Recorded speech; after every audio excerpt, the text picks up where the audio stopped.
बिस्मिल्लाहिर्रहमानिर्रहीम। रब्बी ज़िदनी इल्मा, ए मेरा मेरे इल्म में इजाफा फरमा।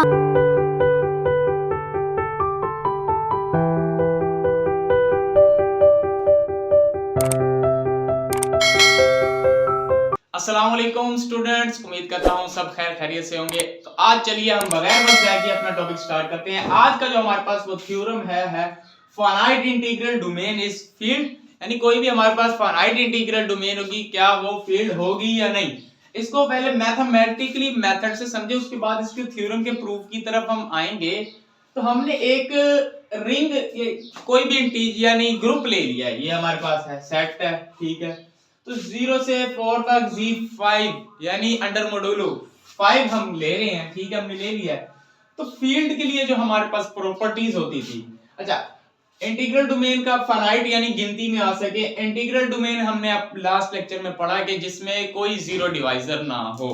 जीरो डिवाइजर हमारे पास क्या था कि अगर हम ए बिलोंग करे R में से, ये जो हमारे पास R है, और A नॉट इक्वल टू 0 हो, B बिलोंग करे R में से और B भी नॉट इक्वल टू 0 हो, देन इनका जो प्रोडक्ट हो वो क्या हो, 0 आ जाए, तो वो क्या हो जाता था, जीरो डिवाइजर हो जाता था हमारे पास, ठीक है। लेकिन अब यहाँ जो हम बात कर रहे हैं, हमने कहना है इंटीग्रल डोमेन में ये जीरो डिवाइजर है, ठीक है, जीरो डिवाइजर है, लेकिन इंटीग्रल डोमेन में हमने शो करना है ये इसके बराबर ना हो, कोई भी हो, 1 हो जाए कोई मसला नहीं है, ठीक है, 0 ना हो, ठीक है।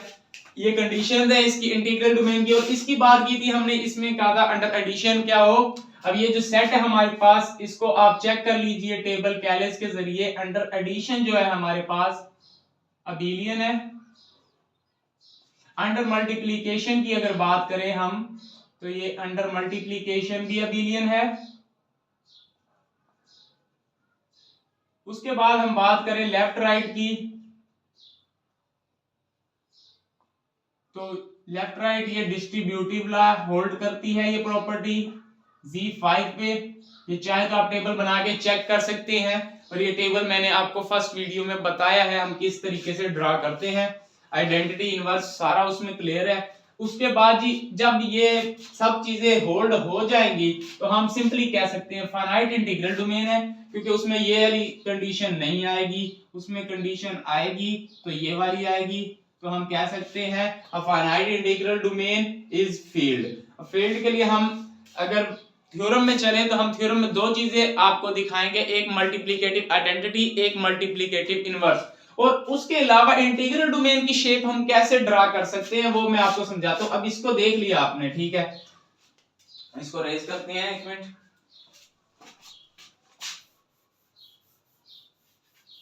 चले, तो अब ये देखें, अब मैं इसमें से कोई एक एलिमेंट उठा लेता हूं। मैंने फर्ज करें ये उठा लिया, मैं कहता हूं ए है हमारे पास, ये फिक्स कर दिया।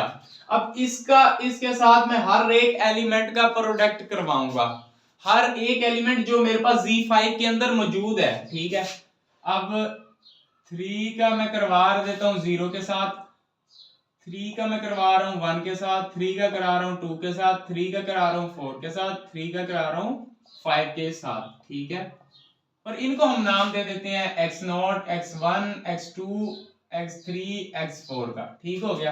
अब इसका आंसर चेक करें, 3 को 0 से करें, आंसर हमारे पास 0 आ रहा है, इंटीग्रल डोमेन को सेटिस्फाई कर रहा है, क्योंकि a 0 नहीं है, b 0 नहीं है, यानी 0 है, चलो, यानी दोनों नहीं है, यानी इंटीग्रल डोमेन के जुमरे में आ ही जाता है हमारे पास, ठीक है।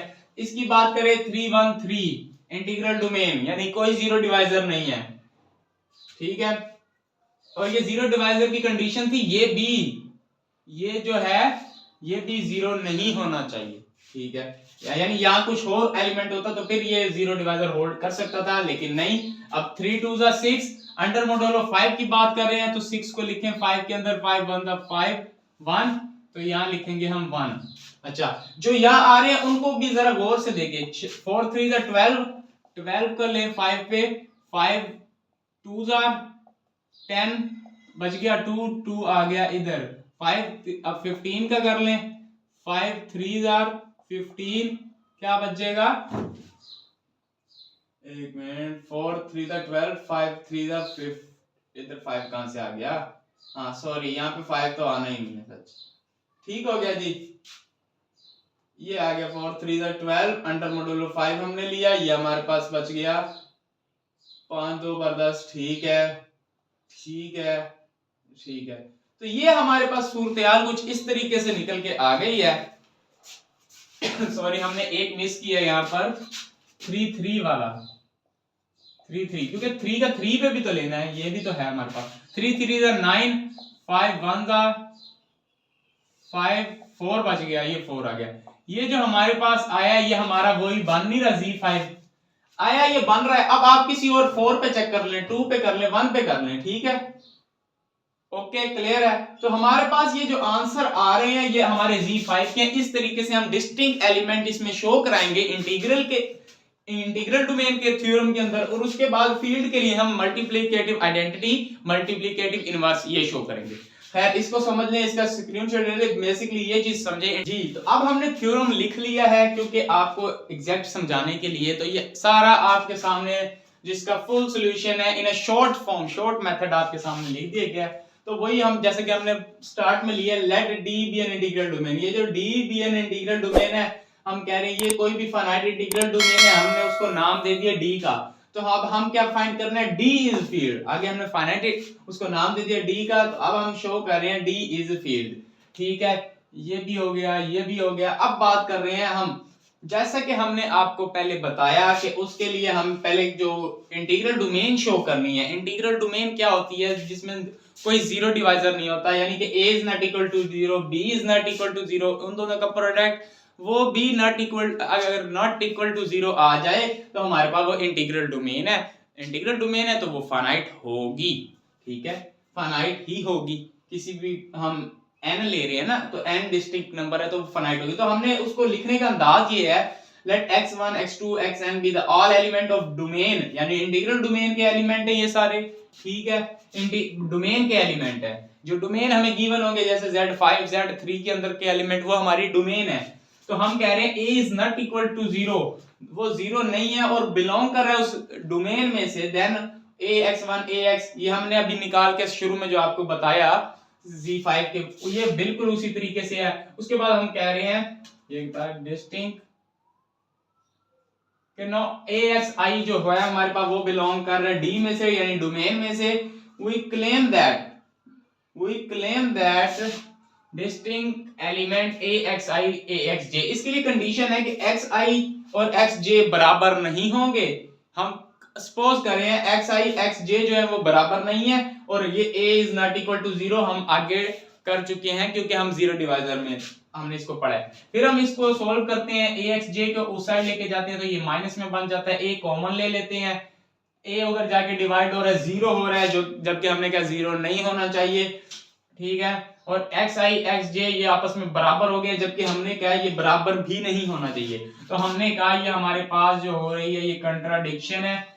तो हमने जो सपोज किया था ये उस चीज की कंट्राडिक्शन हो गई है। अगर ये डिस्टिंक्ट एलिमेंट नहीं है हमारे पास AXI, तो फिर क्या होगा, तो फिर उसने कहा AX1 AX2 से AXN are n distinct element. आगे वो AXI को कह रहा था कि डोमेन का, और वो डिस्टिंक्ट ये क्लेम करना था कि हमने ये डिस्टिंक्ट है, लेकिन अब हम कह रहे हैं नहीं कि n distinct element lying in D। n अब कहां से आ जाएंगे जी एलिमेंट, हम फिर लेते हैं एक सीक्वेंस जो कि हमने आगे भी यहाँ एलिमेंट लिए थे डोमेन के, तो हम उसको लाइन में लिख देते हैं, फिर हम AX1 AX2 के साथ लिखते हैं, तो फिर हम इसका क्रॉस लेते होते हैं, ये इसके साथ, ये इसके साथ, ये इसके साथ, ये इसके साथ। अब यहाँ है नहीं एलिमेंट, वो इसके साथ, वो इसके साथ, ये वाला इसके साथ, ये इस तरीके का हम क्रॉस लेते हैं। उससे हमें मिलता है XI बराबर है AXI के, और वो बिलोंग कर रहा है डोमेन में से, ठीक हो गया। A फिर बराबर हो गया AXI के, हम कहते हैं लेट कर रहे हैं A बराबर है AXI नॉट के, और हम कहते हैं कि ये हमारे पास जो है फिक्स आइडेंटिटी है, ठीक है। लेट A बराबर है AXI नॉट के, और XI नॉट जो है फिक्स आइडेंटिटी है, ठीक है। अब इसको मानने के लिए हमने इसको प्रूव करने के लिए Y को भी कहा कि Y बिलोंग कर रहा है डोमेन में से, देन Y बराबर है AXI के। AXI के ये हमने लेट कर लिया और हमने प्रूव किया YXI नॉट, हमने यानी इसके साथ XI नॉट को भी मल्टीप्लाई करा दिया राइट साइड से, इधर भी राइट साइड से, तो YXI नॉट बराबर हो गया एक्स आई को हमने इंटरचेंज कर दिया तो x I A x I not. अब ये जो वैल्यू बन रही थी हमारे पास, ये हमारे पास y की वैल्यू थी क्योंकि हमने y को ए एक्स आई रखा था, तो ये हमारे पास आ गया y बराबर है y एक्स आई नॉट के। ठीक हो गया, ये चीज आपको क्लियर है। तो इससे हमें पता लगा ये एक्स आई नॉट, इधर x से यही था, इधर ये आ गया, तो हमने कहा x I not is the identity element of D. D हमारे पास क्या है, फाइनाइट इंटीग्रल डोमेन की हमारे पास मल्टीप्लिकेटिव आइडेंटिटी आ गई, क्योंकि फील्ड में हम बात कर रहे हैं तो मल्टीप्लिकेटिव आइडेंटिटी, मल्टीप्लिकेटिव इनवर्स की बात होगी। तो वन आइडेंटिटी एलिमेंट वन है हमारे पास और ये बिलोंग कर रहा है डोमेन में से। ठीक है, अब हम आ जाते हैं अपना इनवर्स की तरफ जाना था हमने, तो हमने कहा one can also be written as, इसको हम ए एक्स जे की शक्ल में लिख सकते हैं फॉर सम जे, जे कोई भी हमारे पास एलिमेंट हो सकता है। फिर हमने कहा हम लेट कर लेते हैं कि b बराबर है हमारे पास एक्स जे के, तो फिर जब एक्स जे के बराबर कह दिया तो हमने कहा वन इक्वल ए बी। ठीक है, ये हमारे पास फाइनाइट इंटीग्रल डोमेन शो होगी, integral domain A B, A not equal to 0, B not equal to 0, तो ए बी का प्रोडक्ट भी नॉट इक्वल टू 0। ठीक है, 0 नहीं आएगा हमारे पास, तो ये प्रूव हो गया। So every non zero element of D has inverse in D, तो उसका ये भी प्रूव हुआ कि उसका इनवर्स भी डी के अंदर होगा, नॉन जीरो डी के एलिमेंट का, तो हम उसे कह देंगे डी इज फील्ड। डी का क्या मतलब है, finite integral domain is field. अब इसी का एक कन्वर्सली पार्ट आ जाता है, every field is an integral domain. तो अब नेक्स्ट इंशाल्लाह टॉपिक में आप वो देखेंगे। तो ये था जी आज का टॉपिक, उम्मीद करता हूँ आपको पसंद आया होगा, समझ आया होगा। नहीं आया तो कोई भी कमेंट सेशन में आप क्वेश्चन पूछ सकते हैं। मिलते हैं नेक्स्ट वीडियो में, तब तक के लिए अल्लाह हाफिज।